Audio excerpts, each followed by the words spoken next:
Hello বন্ধুরা, আসসালামু আলাইকুম। প্রিয় বন্ধুরা, কেমন আছো? আলহামদুলিল্লাহ, আমি ভালোই আছি। তোমরা কেমন আছো?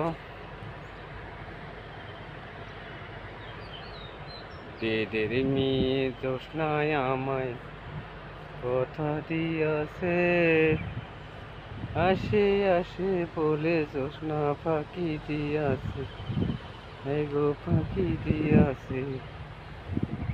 জোৎস্নাহে তা দিয়াছিলি কথা, তোমারে না দেখলে আমার কেমন লাগে ব্যথা। বলো বলো বলো জোৎস্না আসবে কতক্ষণ, তোমারে না দেখলে আমার ঘরে রায় না মন, ঘরে রায় না মন। পেটের মেয়ে জোৎস্নায় আমায় কথা দিয়েছে, আসে আসে বলে জোৎস্না ফাঁকি দিয়েছে,